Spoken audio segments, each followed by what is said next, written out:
You're listening to Global Heroes, and today we're doing one of our deep dives. Yeah, this time we're looking at Greenville, Texas. Right. We got hold of some, materials about the town and thought, let's see what makes it interesting. Exactly. So our mission basically is to sift through that info and figure out what's genuinely appealing.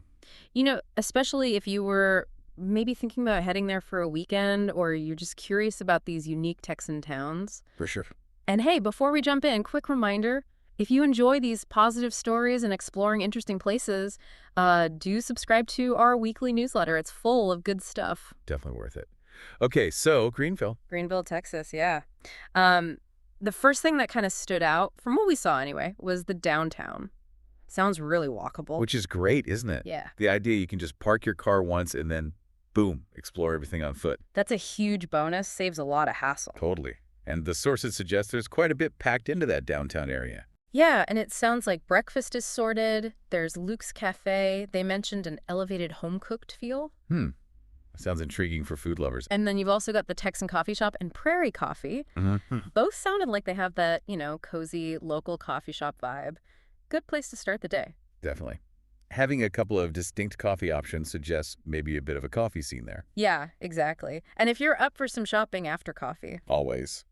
Well, the materials mention places like Uptown Forum, Greenville Boutique, and this one called Luan's Mary of Puddin Hill. Ooh, that sounds like it could be one of those interesting, quirky finds. A hidden gem, maybe? It suggests, maybe more unique independent shops rather than just the usual chains. Which really gives a downtown its personality, doesn't it? You find cooler stuff in those places. Totally. Makes you curious about what they actually sell. Okay, so moving on to lunch or dinner, the variety sounded pretty good too. Like what?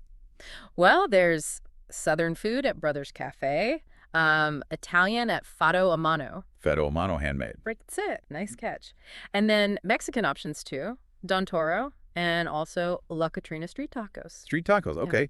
That usually means pretty authentic casual stuff. Right. So quite a range just in that walkable area. Covers a lot of bases. It really does. And then for later, like winding down. Yep. Options there too. Landon Winery for wine people, Mm, and Ash and Rose Bar and Grill if you're more into craft beer. nice. So yeah, breakfast, coffee, shopping, lunch, dinner, drinks. Mm-hmm. Seems like they've got the downtown experience pretty well covered. It sounds like it. Okay, so stepping slightly outside the main downtown drag, looks like there are things for families as well. Like what kind of things? Well, the Creative Spot Gallery and Gifts popped up. They apparently do art classes for kids and adults. Oh, that's cool. A nice way to do something hands-on, maybe take home a unique souvenir you made yourself. Yeah, interacts with the local art scene too. Good point. What else? Shenanigans. Sounds like your classic sort of entertainment center. Bowling, arcade games. Ah, right. The reliable crowd pleaser for families. Sure. Gotcha. Exactly.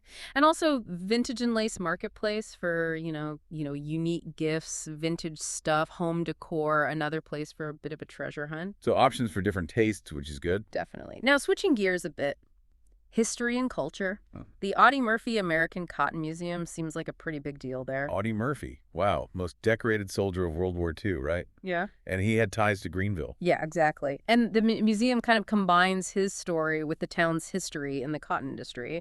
It's an interesting mix. That is interesting. It gives you like a much deeper sense of the place, connecting a famous figure with the local economy. For sure. And apparently 2025 is Audie Murphy's 100th birthday. Oh, wow. Okay, so June 21st, 2025. Hmm. You'd have to imagine they'll be doing something pretty special for that. You'd think so. Big milestone. And the museum seems active year-round, too, not just waiting for anniversaries. Ah. They mentioned events like Frontier Day, Goofy Golf, even something called a Munsey scavenger hunt. What about outdoorsy stuff for seasonal things? Texas gets hot. It does. Well, they mentioned the Greenville Sports Park for community events. Always good to see local hubs like that. And a farmer's market that runs from April to November. Fresh produce, handmade goods. You know the drill. Always nice to check those out. Definitely a good way to get a local feel. Yeah. And for the heat. Splash Kingdom Water Park. Essential for Texas summers, I'd imagine. Probably. Good to know it's there. So yeah, it seems like they've got activities spread through the year. And speaking of specific timing, there were a couple of upcoming events listed for 2025 that sounded interesting. Okay, like what? First, in August, the North Texas Antique Fishing Lure and Tackle Show. Okay, that is niche. Isn't it? But probably fascinating for collectors or even just like curious folks. True. Those unique events can be really memorable.